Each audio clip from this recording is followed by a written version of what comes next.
My breath caught, not from the ache in my chest, I was used to that, but from the flat, casual voice of the pharmacist. "Mum," she said, not looking up from the screen. "Your insurance was denied.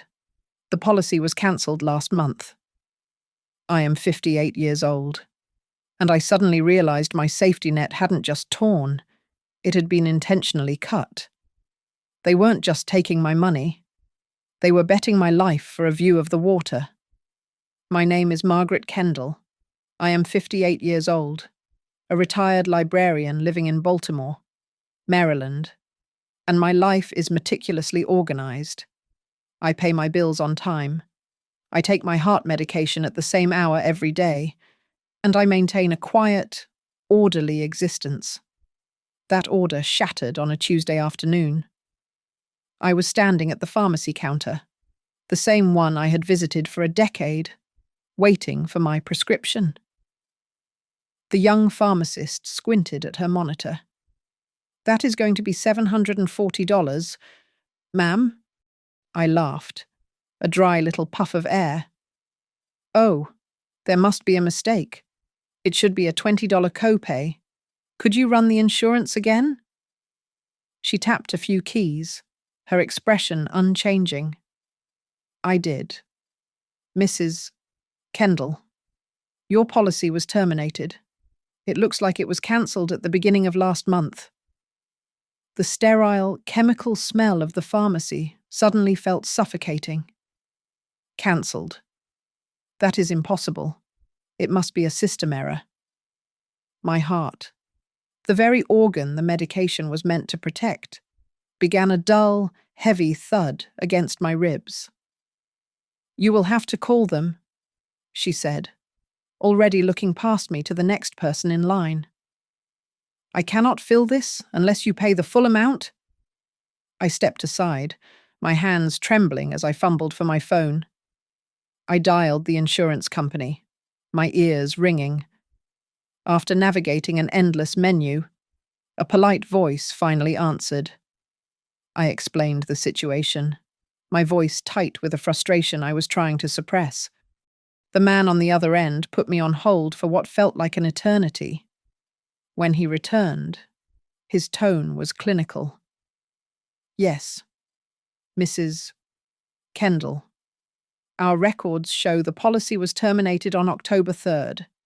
We received a signed request from the holder of your power of attorney." "My what?" "Your power of attorney, ma'am. An Arthur Kendall." The name hit me like a physical blow. Arthur. My son. "But that was just a medical directive," I stammered, gripping the phone. "I signed some papers a few months ago when I fell, when I broke my wrist. He said it was just so he could talk to my doctors, to handle the billing." "I am sorry, ma'am, but what we have on file is a durable power of attorney, giving him full authority.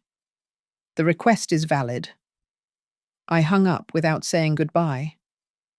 I left the pharmacy, the small bottle of pills sitting accusingly on the counter behind me. I could not afford them. The drive home was a blur. My mind kept replaying the conversation, searching for the mistake. Arthur would fix this. He would be horrified. When I pulled up to my small brick house in Hampton, I could hear them before I even opened the door. Laughter. Shrill. Celebratory.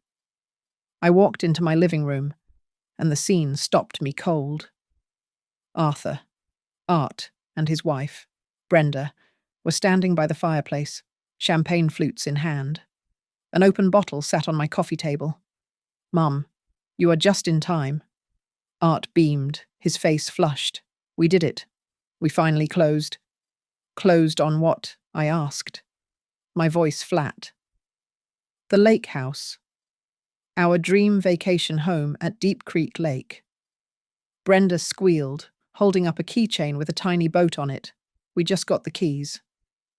I looked at my son, my only child, who had been living under my roof for 6 months, rent-free. supposedly getting back on his feet. Art, I said, my voice dangerously quiet. My insurance was cancelled. The pharmacy said you did it? Art's smile faltered, just for a second. He waved his hand dismissively, setting his glass down. Oh, God, it is just a mix-up.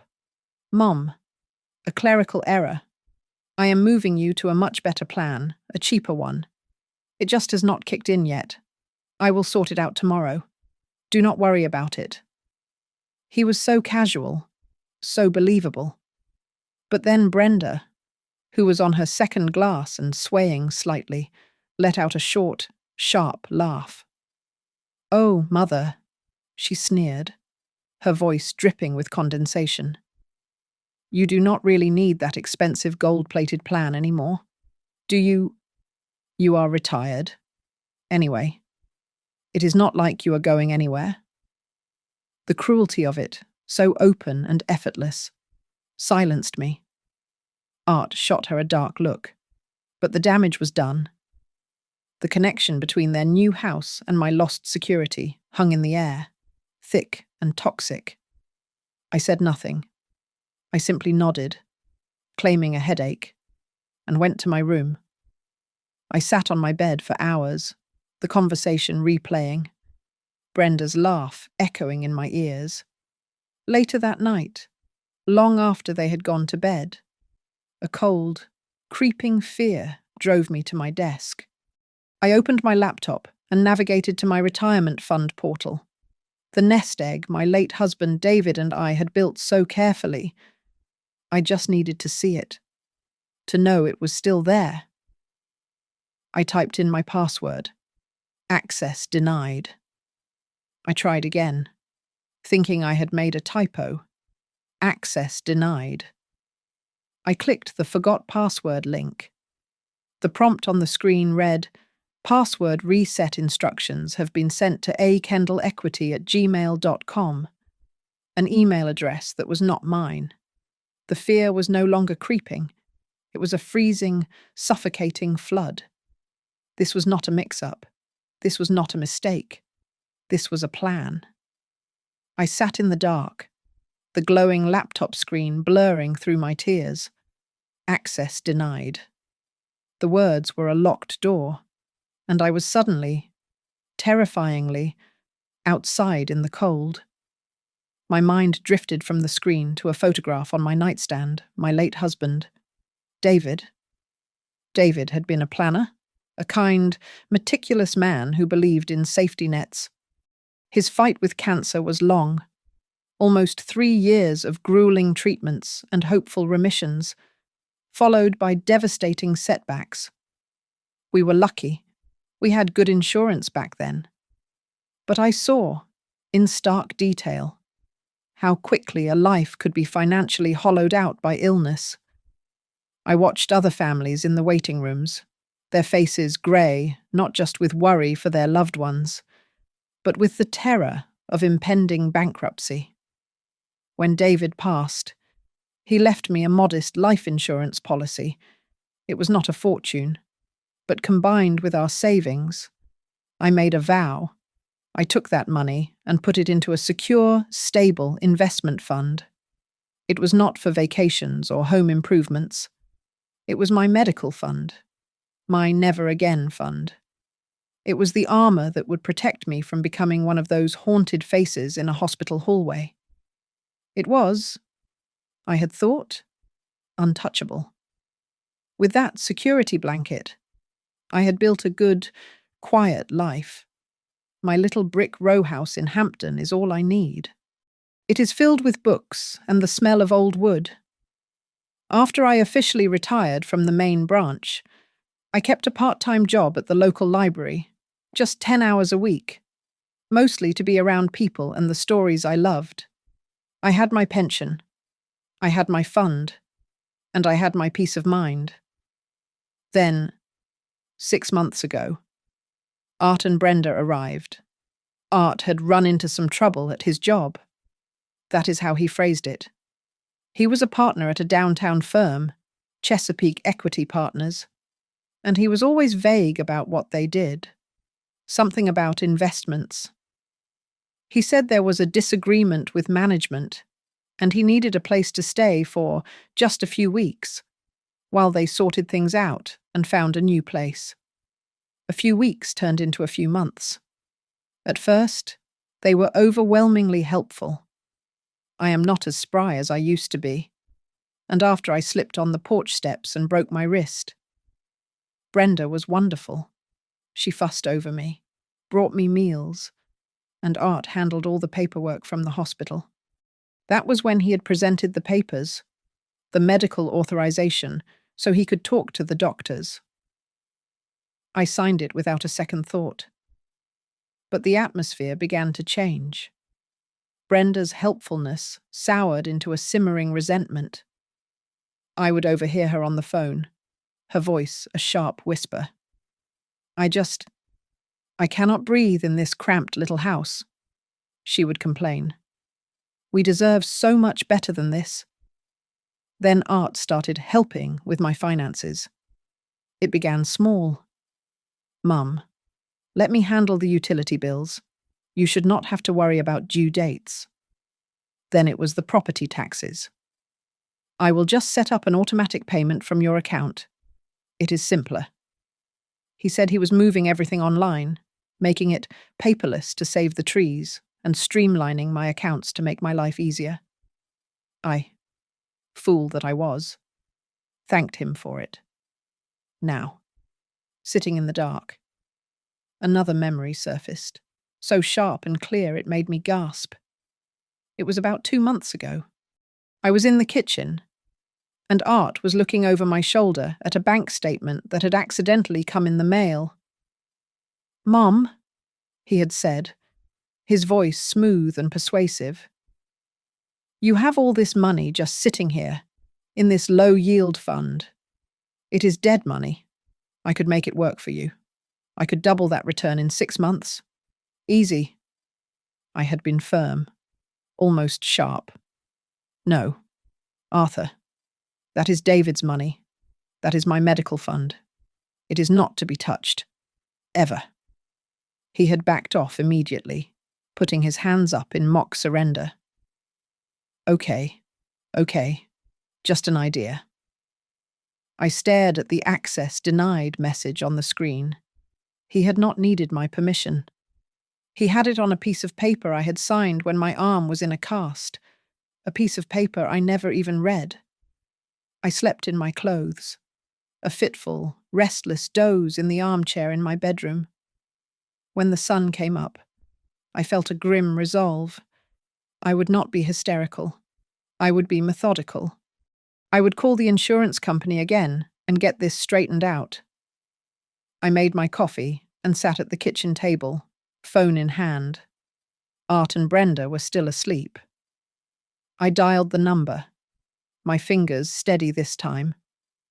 I was just getting through the automated menu when Art emerged, rubbing his eyes. "Mum, what are you doing up?" "I am calling the insurance company. Arthur, I am going to fix this." He sighed, a put-upon sound, and walked over, physically taking the phone from my hand and ending the call. "Mom, I told you. I am handling it. You calling them just complicates things. It is all in process. Just let me take care of my mother." "Okay." He smiled, a wide, reassuring smile that suddenly looked predatory. He poured himself a coffee, his back to me. "I have it under control." I sat there, seething, my hand still shaped like it was holding the phone. I was a prisoner in my own kitchen. I waited for the mail carrier. It was a habit, but today it was a mission. I stood by the front window, watching Mr. Henderson walk his route. He put the mail through the slot, and I snatched it up before Art could. I shuffled through it. A circular for a grocery store, an alumni magazine from my college, a postcard. Nothing else. For the past 20 years, The first week of the month brought my bank statements and the quarterly report from my investment fund. They were not there. They had not been there last month, either. But I had not paid attention. I walked back to the kitchen, where Art was now reading something on his laptop. "Arthur, where are my bank statements and my fund reports?" He did not even look up from his screen. "Oh, I switched all that to paperless months ago. Mum, we were getting stacks of it. It is such a waste, all that paper. Bad for the environment." He finally glanced at me. "I am just trying to simplify things for you. It is all online now, much cleaner." "I want to see them," I said. Sure. I will pull them up for you later," he said, already typing again, dismissing me. I felt a cold dread. He was walling me off from my own life, piece by piece. I thought of David's old study, the room Art had claimed as his home office. My records, my old paper files, were in the filing cabinet in there. I walked down the hall. I put my hand on the doorknob. It was locked. I stared at the brass knob. In the 30 years David and I had lived in this house, that door had never once been locked. It was not even a locking doorknob. He must have physically replaced it. That night, I pretended to go to bed early. The house was quiet, but I could hear the low murmur of their voices from their room. I crept into the hallway, standing in the shadows, straining to listen. Their voices were hushed, urgent. "Has to be liquidated by the 1st. Art was saying. "The timing is perfect. They will never flag it." "What about the house?" Brenda whispered. "This house. It is next," Art said. "Once the transfer goes through, we use it as collateral for the second phase." I heard Brenda laugh, a low, ugly sound. "And her... What if she finds out?" "She will not find out," Art said, his voice dropping. "She is already confused. Half the time she cannot remember what she had for breakfast." A lie. A cold, calculated lie. I felt dizzy, leaning against the wall. The next day, Brenda put that lie into action. "Mum, have you seen my grey sweater?" she asked, her voice dripping with faux patience. "No, I have not," I said. "Are you sure?" "Mum, because I left it right here on this chair, and you were the only one in the living room. You probably moved it and forgot." "I did not touch your sweater, Brenda." "It is okay," she said, patting my arm with a condescending pity. "You just forgot again? Do not worry about it." She was treating me like a child, like an invalid. Every question I asked, every item I could not find my favorite gardening gloves. The crystal vase David had given me was met with the same response. "I told you, Mum, we put that in storage." Or, "You misplaced it again." Remember, I was not losing my mind. I was being erased. The final piece clicked into place while I was taking out the trash. Brenda had her own small, decorative wastebasket in her room, which she emptied into the main kitchen bin. I went to tie up the large bag, and something shiny caught my eye. It was a glossy, expensive-looking shopping bag from a designer boutique downtown, one I would never dream of entering. It was crumpled up, but not enough to hide the name. Curious? I pulled it out. Inside, at the bottom, was a crumpled receipt. I smoothed it out under the kitchen light. It was for a handbag. The price made me sick to my stomach. $3,200. But that was not the shock. The shock was the payment method listed at the bottom. credit card, MasterCard, approval code 9472B, name Margaret Kendall. It was not my card. I only had one credit card, a Visa with a small limit that I used for groceries. I had never seen this MasterCard number in my life. They had not just stolen my past. They were actively building a new, fraudulent present in my name. I folded the receipt, my hands shaking violently, and slipped it into my pocket.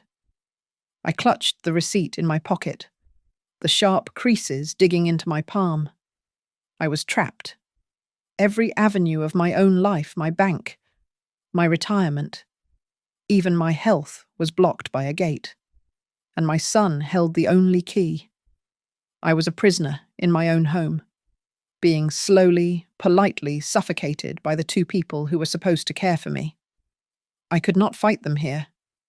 I was outmaneuvered, isolated, and, as they kept reminding me, forgetful. If I was to survive, I needed an ally.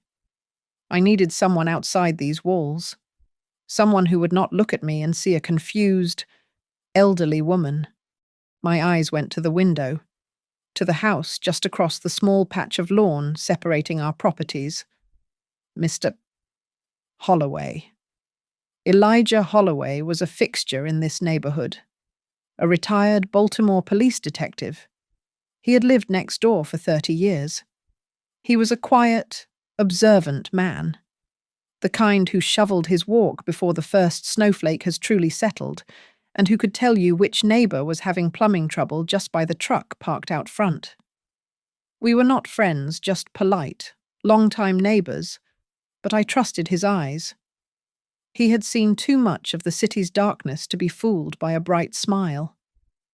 I had to wait 2 hours, an agonizing 2 hours, pretending to read a book in the living room before Art and Brenda finally left.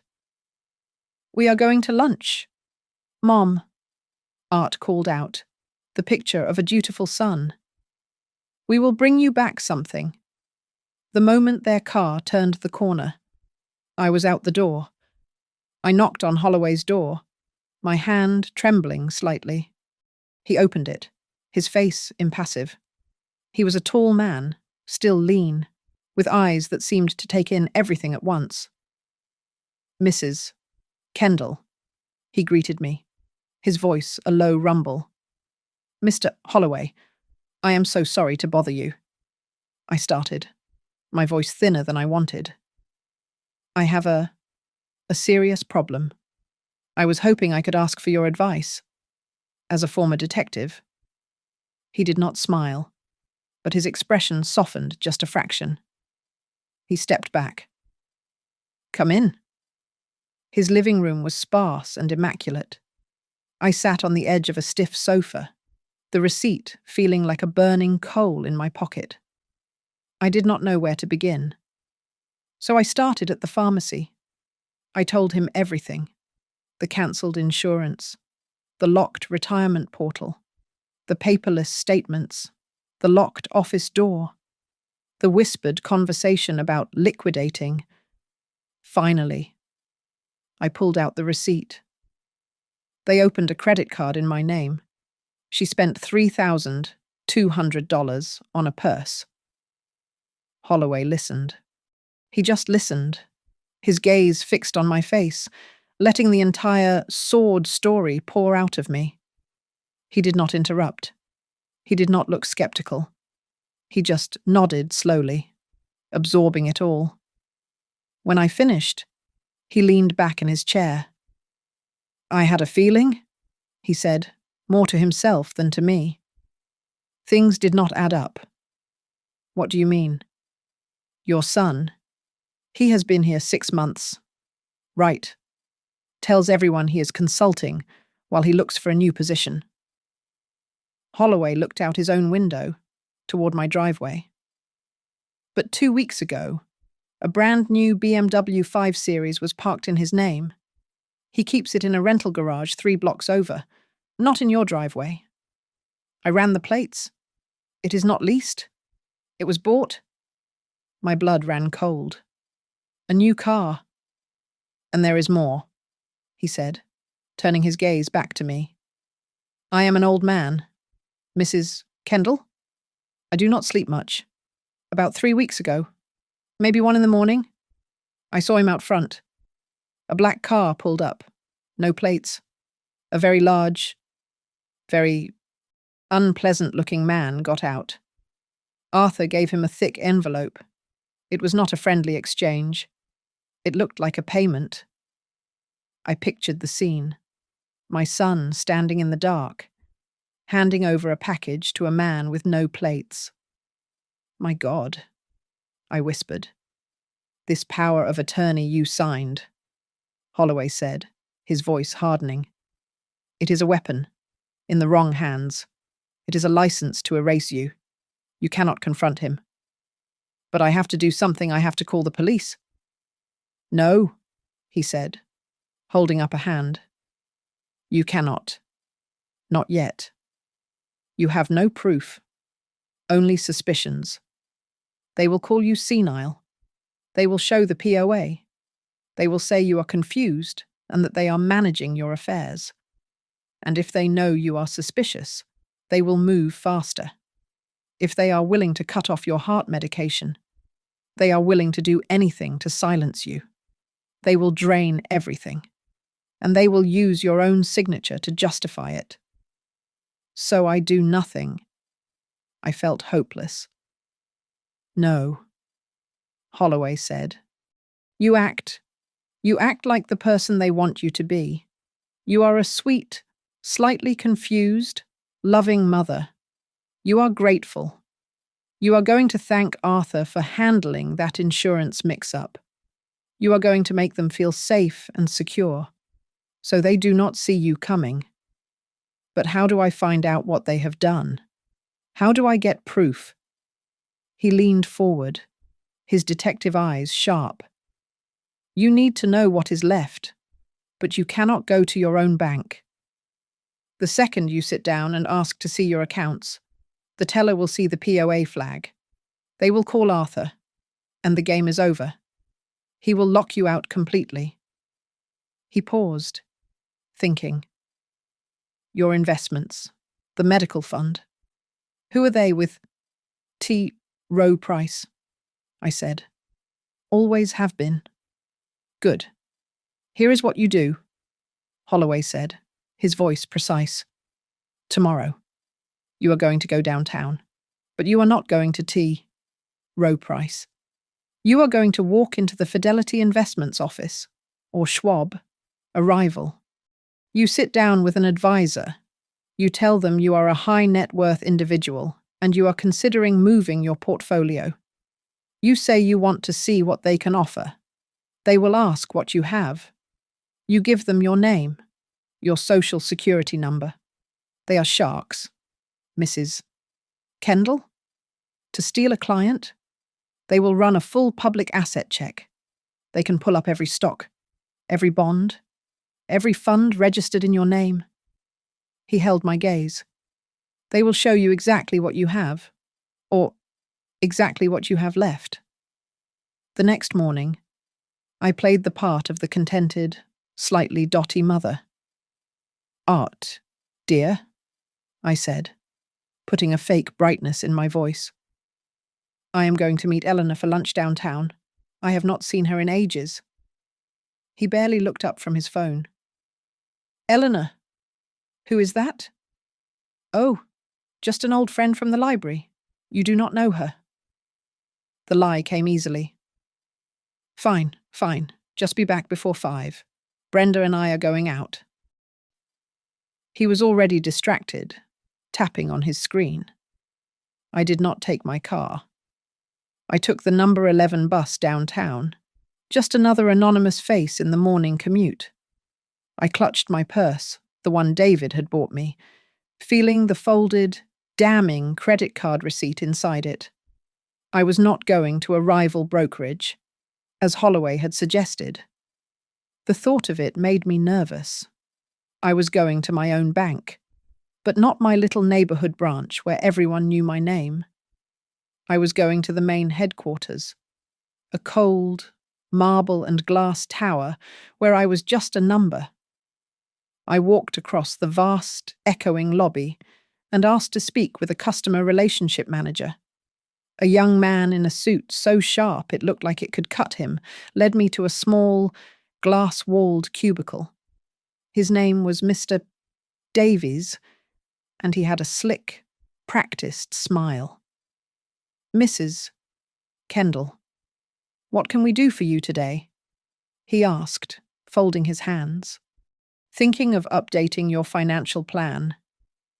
"Something like that," I said, forcing a polite, uncertain smile. "I am just trying to get a complete picture of all my assets. I feel a bit disorganized lately. I wanted to review everything, especially my medical investment fund." "An excellent idea," he beamed. "Prudence is always wise. Let me just pull up your portfolio." I gave him my social security number.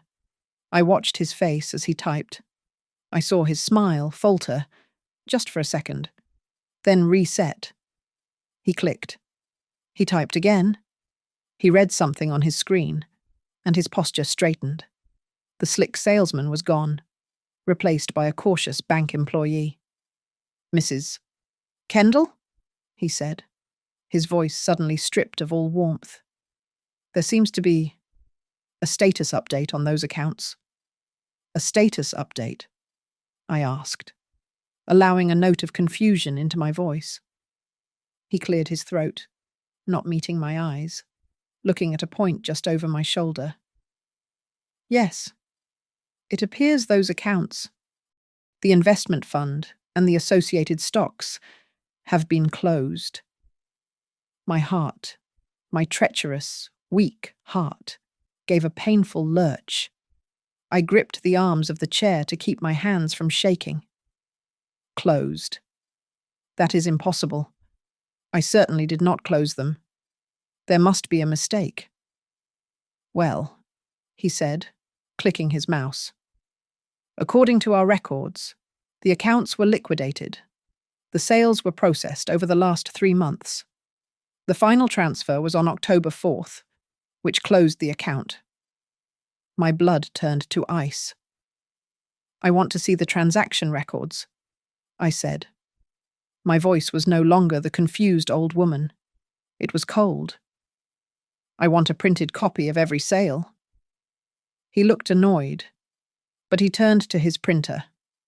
The machine whirred, spitting out page after page. He gathered them, stapled them, and slid them across the desk to me. I did not have to read the fine print. The columns were stark. August 5th. Sale. September 12th. Sale. October 3rd. Sale. Line after line of my security, my past, my protection, all turned into cash. The final tally was at the bottom of the 3rd page. Total assets liquidated $400,000. The next page was the executioner. A single transaction. Wire transfer, per instruction. Destination joint savings account. 779B. Account holders, Arthur Kendall, Brenda Kendall. I could not breathe. I looked up at Mr. Davies. "How?" I whispered. "How was this authorized? I did not authorize this." The manager looked almost relieved to be on safe, procedural ground. "It was all executed legally. Mrs. Kendall, we received instruction from the holder of your durable power of attorney, Mr. Arthur Kendall? What? Your durable POA, ma'am. We have it on file. It gives him full signatory authority over all your accounts." "I want to see it," I said. "I want a copy of that document." He sighed, clicked a few more times, and printed another packet. "This is the document we have on record. As you can see, it is all in order." He handed it to me. I flipped past the dense, unreadable pages of legalese. I did not care about the articles and clauses. I went to the very last page, the signature page, and there it was. My signature. Margaret Kendall. Clear, unwavering, and completely, terrifyingly real. I remembered it instantly. The ache in my wrist, the smell of the plaster cast, art, holding the clipboard steady for me in the dim light of my living room. Just sign here. Mom. It is the last one. Just the standard medical authorization so I can talk to the billing department. I had signed the last page of what I thought was a stack of hospital forms. They had taken that one page, my one true signature, and stapled it to the back of this financial death warrant. They had not forged my name. They had stolen it. I stood up, my legs shaking. I methodically folded the papers, the liquidations, the transfer, the POA, and put them in my purse. Is there anything else, Mrs. Kendall? Mr. Davies asked, already reaching for his phone. No, I said, my voice a hollow echo in the glass office. You have been very helpful. I walked out of the bank into the bright afternoon sun, but all I felt was an Arctic chill. The papers in my purse felt like a block of ice pressed against my hip. $400,000, my signature. I could not go home. I could not sit in that living room and look at their faces, knowing what was behind their false smiles and feigned concern.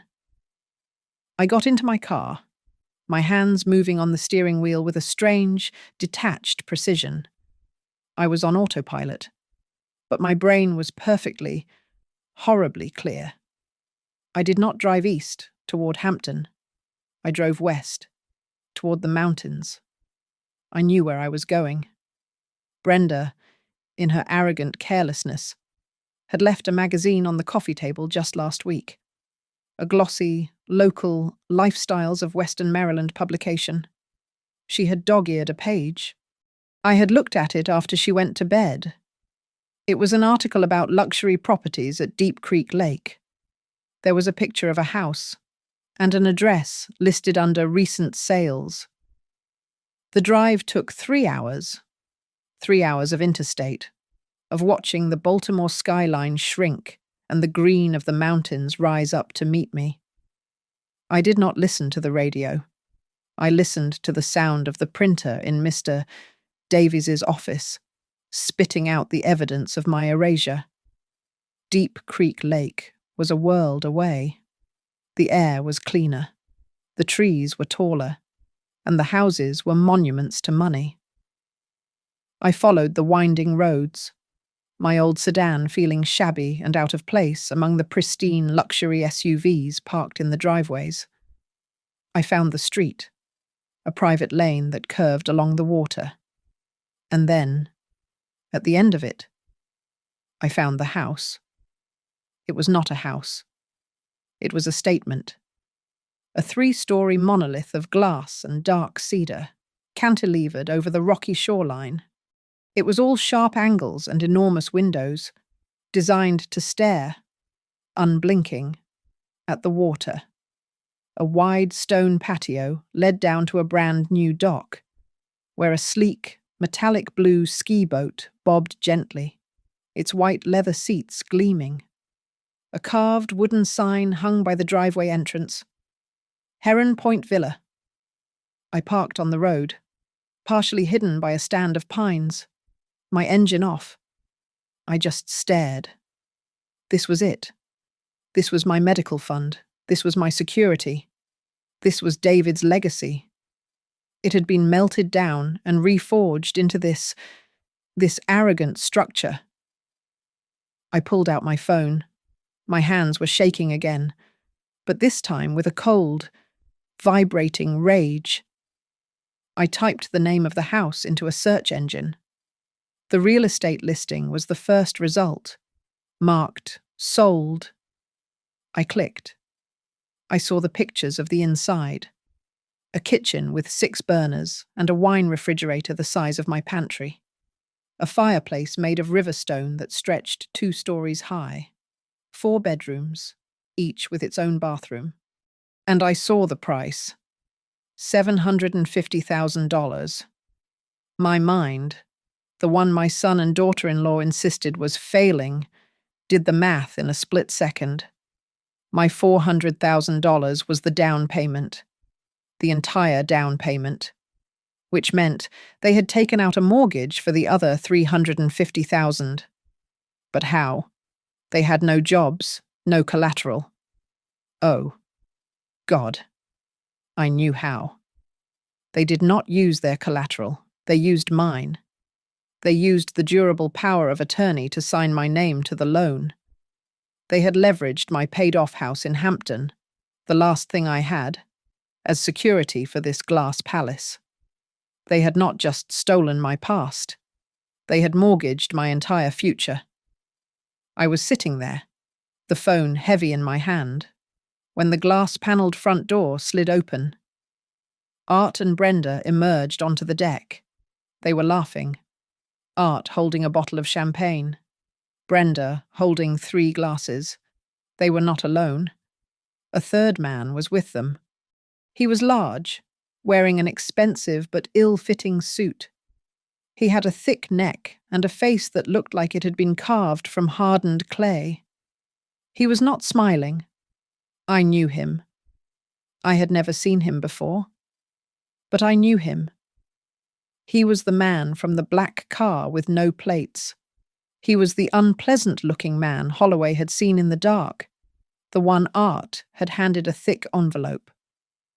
Art poured the champagne, his face flushed with triumph. He handed a glass to the man, who took it without ceremony. They all raised their glasses. A toast. I watched, frozen, as my son drank to his success with a man who reeked of criminality. Then Art reached into the pocket of his jacket. He pulled out another thick, white envelope. He handed it to the man. The man took it, did not open it, just tapped it against his other hand and slid it into his own breast pocket. He clapped Art on the back, a heavy, proprietary gesture. This was not a housewarming. This was a transaction. This was a deal. And as I watched them, the 3 of them outlined against the backdrop of the sparkling lake, I realized the terrifying truth. My son had not just stolen from me. He was in business with people who do not accept mix-ups or delays. He was desperate, and he had just used my life savings to pay them. I drove the 3 hours back to Baltimore in a cold, silent fury. The setting sun cast long shadows across the highway, but the image seared into my brain was bright, my son, my only child, toasting a criminal with champagne bought with my stolen life savings. I did not go home. I could not face them. I went straight to Holloway's house, knocking on his door just as darkness fell. He saw my face and did not say a word, just stepped back and let me enter. I told him everything. The glass palace. The $750,000 price tag. The brand new boat. And the man. The large, stony-faced man who took an envelope of cash. Holloway listened, his face hardening with every word. When I described the man, his eyes narrowed. Wears a suit that looks a size too small. Expensive, but no style. Thick neck, looks like he could chew through a 2x4. Yes, I whispered. He swore, a low, sharp sound. I was afraid of that. That is not just some shady investor. Mrs. Kendall. That sounds like a man named Big Tony Gallo. He is not a partner at Chesapeake Equity. He is a loan shark. He washes money for half the organized crime in this city. Holloway stood up and began to pace his small, neat living room. This makes sense, in a horrible way. Your son did not just run into trouble at his firm. He got caught. He is in debt. deep debt.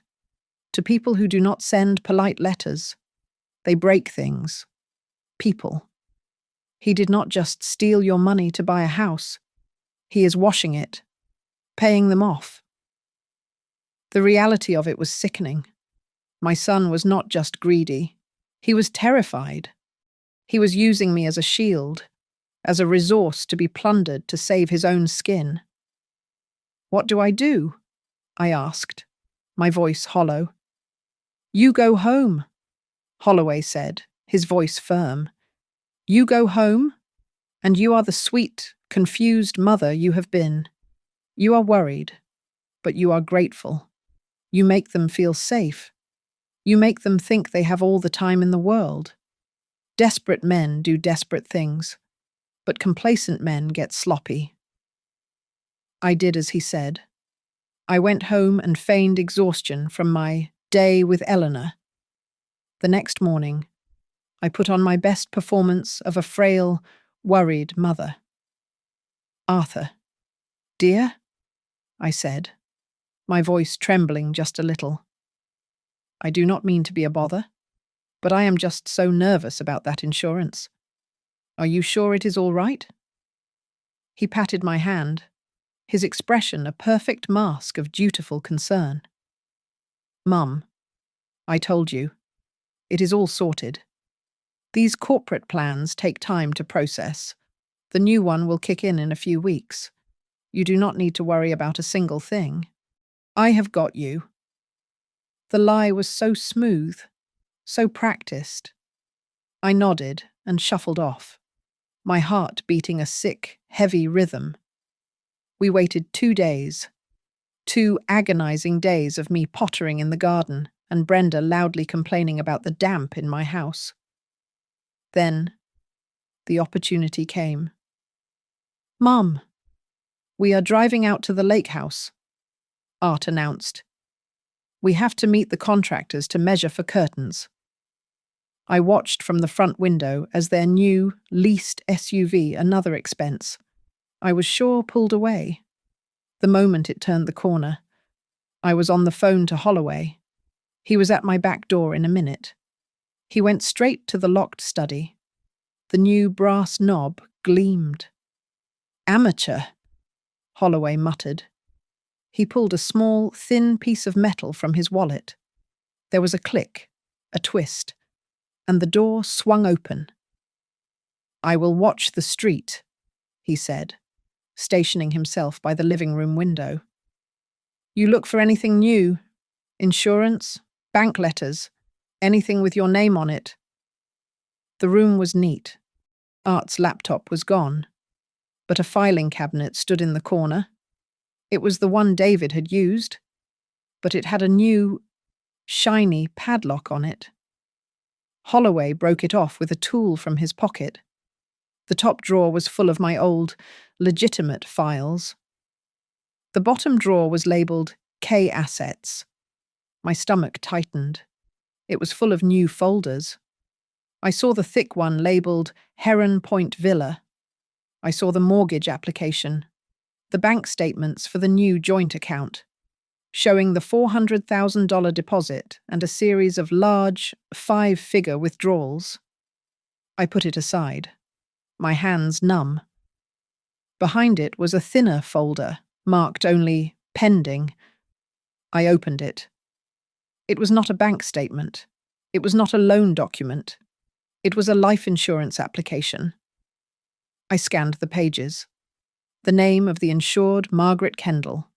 My name, my birth date, my social security number. Under the section for medical history, Art had checked no for all pre-existing conditions. A lie. Then I saw the coverage amount. $1 million. I felt dizzy, grabbing the side of the cabinet to steady myself. My eyes jumped to the bottom of the page, to the section marked Beneficiary. It was not Arthur. It was one name. Brenda Kendall. Relationship daughter-in-law. I stood there, the paper rattling in my hand. They had cancelled my health insurance. The policy that cost a few $100s a month. The policy that was meant to keep me alive. And in its place, they had taken out a $1 million policy that would only pay out, that would only save them if I died. Brenda's sneering voice echoed in my head. You do not really need that expensive plan, do you? This was not just about paying off a loan shark. This was a new plan, a darker plan. They were not just preparing for my death. They were investing in it. I took a photograph of the insurance application with my phone. I put the folder back exactly as I had found it. I relocked the cabinet with the broken padlock, making it look untouched. Then I walked out of that room, and the fear I had been carrying for days was gone. It had been replaced by something cold, heavy, and solid. It was pure, unadulterated ice. I showed the photograph to Holloway. He did not say a word. He just stared at the $1 million figure and the name Brenda Kendall. He looked up at me, his detective's eyes seeing not a frail old woman, but a survivor. This is not about money anymore, Mrs. Kendall, he said quietly. This is attempted murder, just played on a different timeline. You are not safe in that house. I know, I said. But I am not leaving. You cannot win a fight if you are not on the battlefield. I need a lawyer, not a policeman. Not yet. I need someone who can fight them on their own turf. I went to my bedroom. David had been a great reader, and his favorite book was an oversized, leather-bound copy of War and Peace that he never read. Tucked inside the hollowed-out pages was my real emergency fund, $2,000 in cash, set aside for a disaster. This, I thought, was the definition of a disaster. I did not look for a family lawyer. I did not want someone who would talk about mediation and family agreements. I wanted someone who understood warfare. Holloway gave me a name. Her name was Anita DeLuca. Her office was in a sleek building overlooking the inner harbor, and her suit probably cost more than my emergency fund. She was not warm. She did not offer me tea or sympathy. She offered me a chair and said, "You have 1 hour. Talk." I laid it all out. The bank printouts of the liquidation, the credit card receipt, the copy of the fraudulent power of attorney, the real estate listing for Heron Point Villa, and finally, I showed her the picture on my phone of the $1 million life insurance policy. She was silent, her manicured fingers steepled, her eyes scanning each piece of evidence.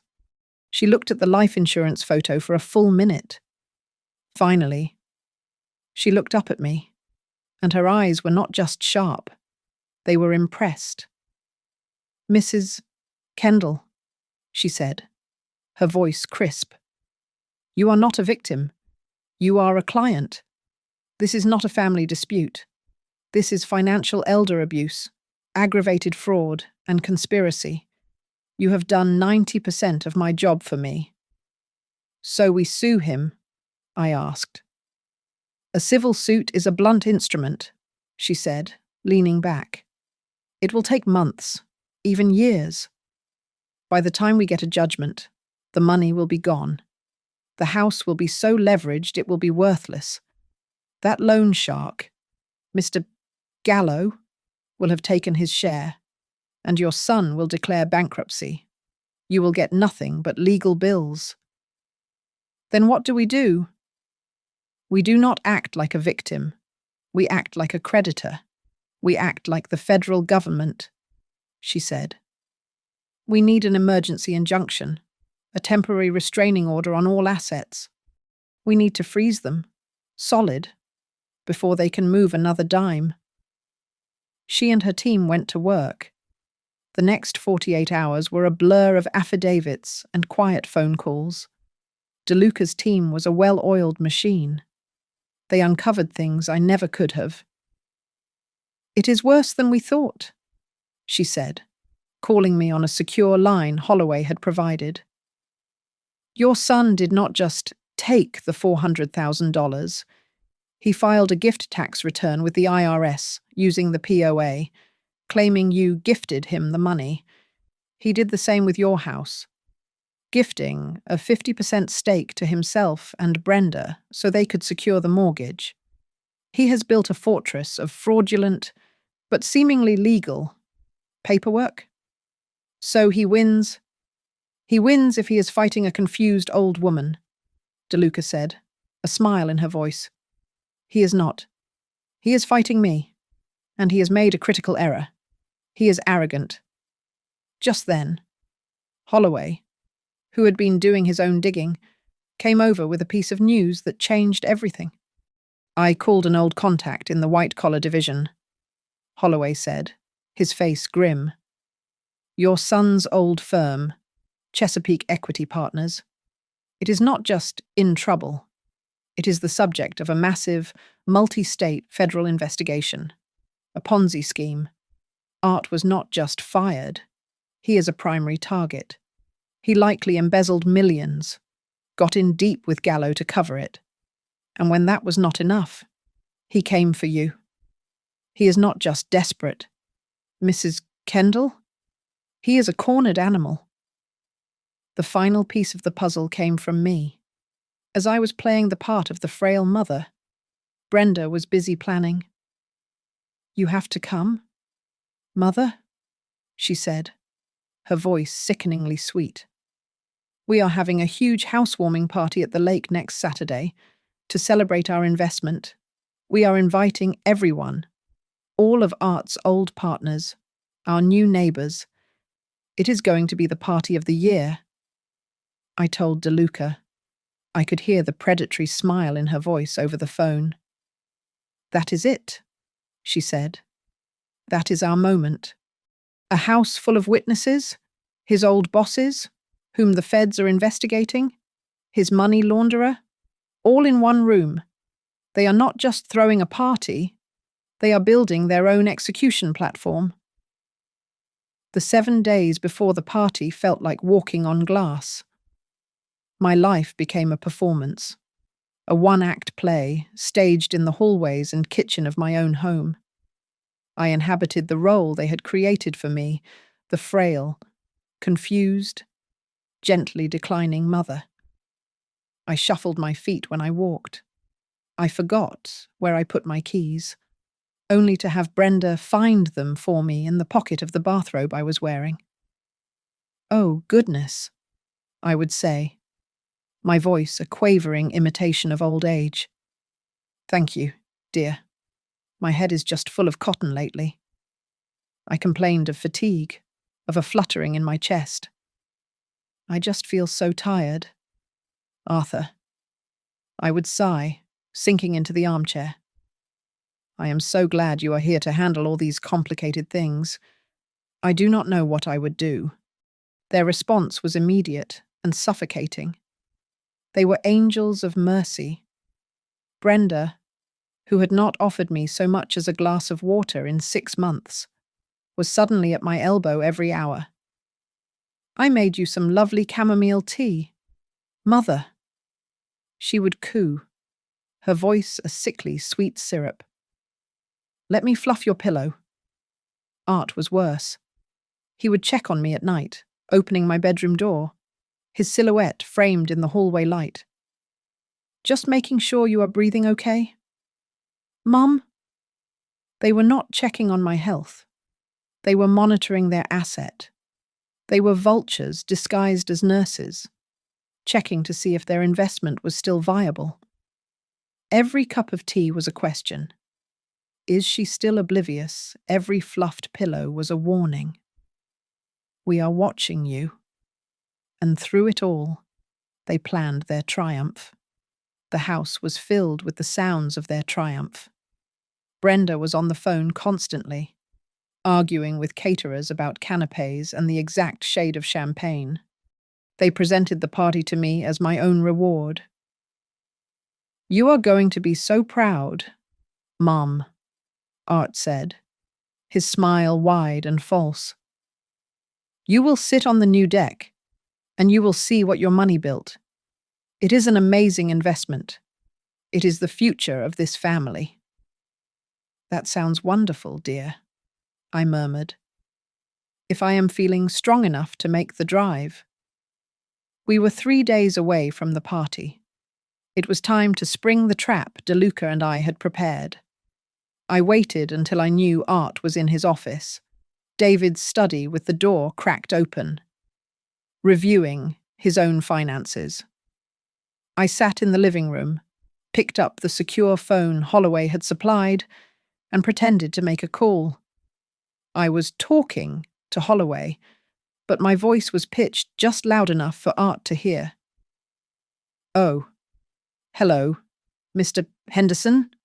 I said, using the mailman's name for cover, my voice laced with a performer's confusion. "Yes, I was just calling because, well, I have been doing a lot of thinking about my will." I paused, listening. The rhythmic tapping of Art's keyboard down the hall stopped. Well, with Arthur and Brenda doing so well now, that magnificent new lake house is just so grand. They certainly do not need this little old brick house, do they? Silence. I could feel him listening, his attention a physical weight in the air. "No," I continued. I was thinking of leaving the house. This Baltimore house. I want to donate it to the Hampton Library. They have been trying to build a new children's wing for years, and it would be so lovely." I let my voice break a little. "It is what David would have wanted." I forced a little cough. "Yes, I think that is what I will do. I should probably come down and sign the papers. Perhaps Friday morning? Yes, that would be perfect, right before that big party they are having." I hung up. I sat there, my heart hammering against my ribs. The trap was set. It did not take 60 seconds. Art was suddenly in the living room, his face pale, a strained, terrifying smile plastered on. "Who was that?" "Mom." "Oh, just Mr. Henderson from the Neighborhood Association, dear." "What was that you were saying about the library, about the will?" His voice was light, but his eyes were hard. "Oh, just an old woman's silly ideas," I said, waving my hand dismissively. "Just daydreaming, really. Do not you worry your head about it." I saw the raw panic behind his eyes. He had my cash. He had the lake house. But he did not have this house. The house he had leveraged for the mortgage. If I gave it away, the loan would be called.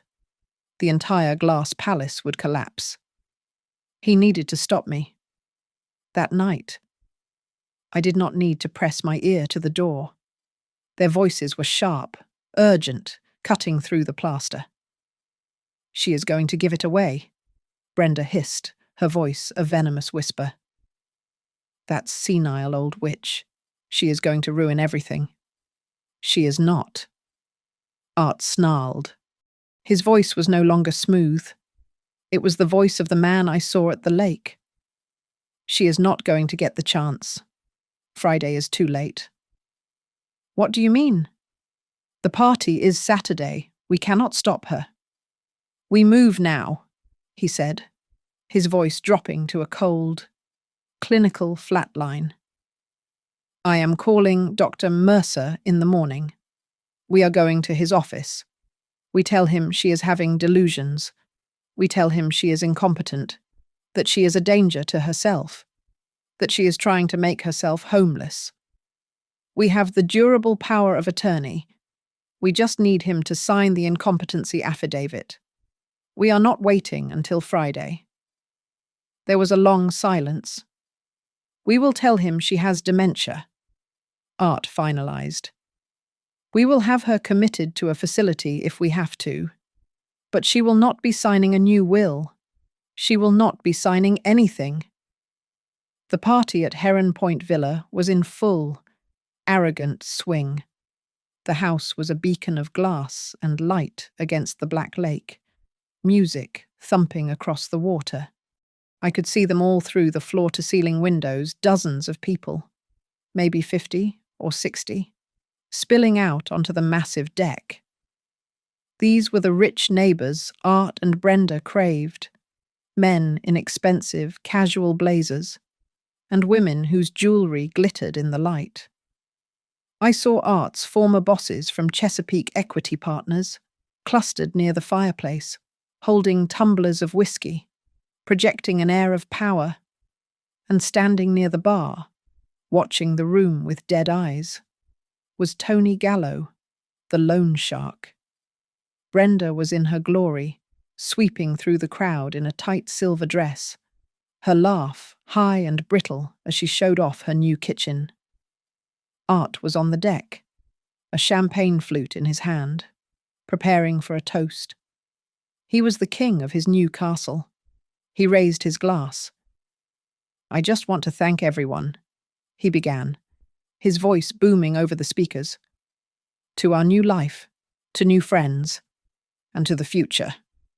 His voice died. The music cut off.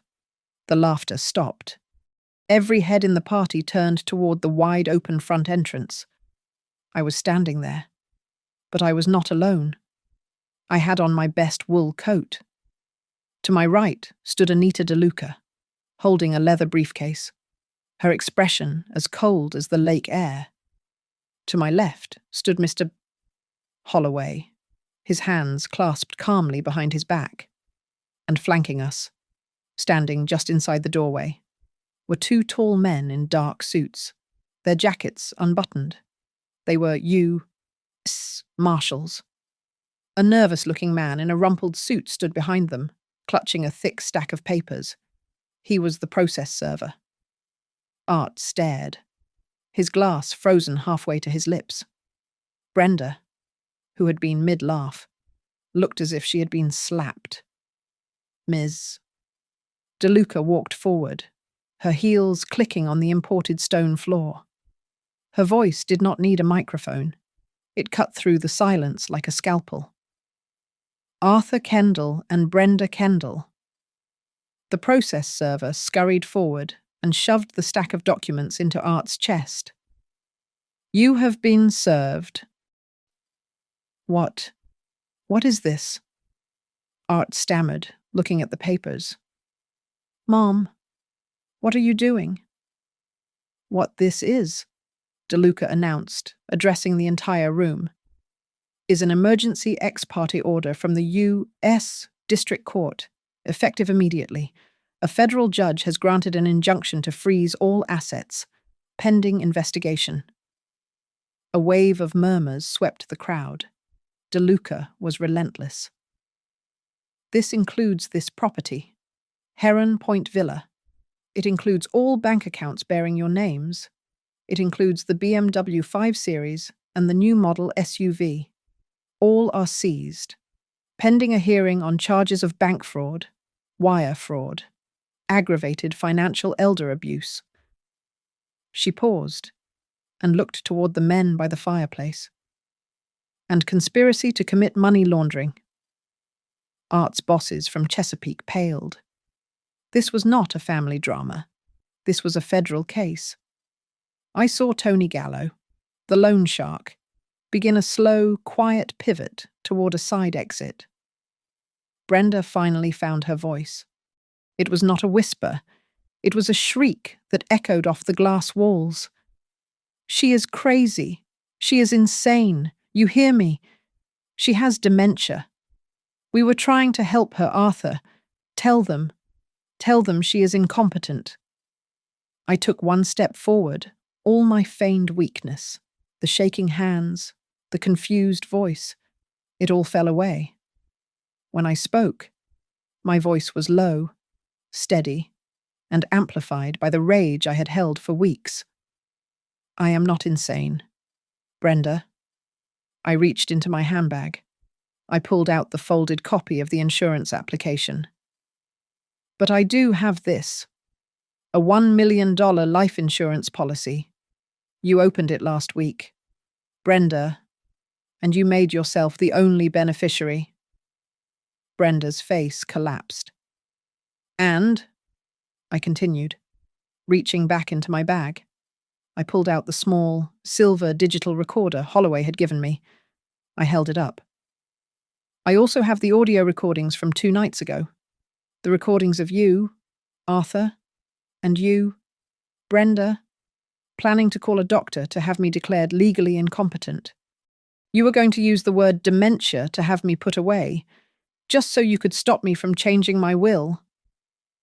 I turned my head, locking eyes with Tony Gallo, who was frozen by the door. The marshals are not just here for the paperwork. Mr. Gallo, I said, my voice ringing with authority. They are here because my son, in his desperation, violated an active federal investigation into Chesapeake Equity Partners by colluding with you to launder stolen funds. Gallo bolted. He lunged for the side door, but Holloway was already moving, cutting off the angle. Holloway and one of the marshals grabbed him, slamming him back against the wall. The party dissolved into chaos. Guests were scrambling for their coats. Art's partners were already on their phones, screaming at their own lawyers. Brenda was hyperventilating, backing away from me, her eyes wide with terror. Art just stood there, the papers scattered at his feet. He made a small, choking sound, as if the air had been stolen from his lungs. His legs buckled, and he crumpled onto the expensive stone patio, a broken puppet. I walked over to him. I looked down at the son I no longer knew, the man who had sold my life for a view of the water. You cancelled my health insurance. Arthur? I said, my voice quiet, but clear enough for him to hear. Consider this me cancelling your future. I turned around. I did not look back. I walked past the stunned guests, past the marshals, and out the front door, leaving them all behind in the house of glass they had built on my ruin. Thank you for listening, folks. I'd love to know where you're tuning in from, so drop a comment below and share your thoughts. Please subscribe to Grandma's Family Diary, like this video, and give it that extra boost by hitting the hype button so this story can be heard by more people.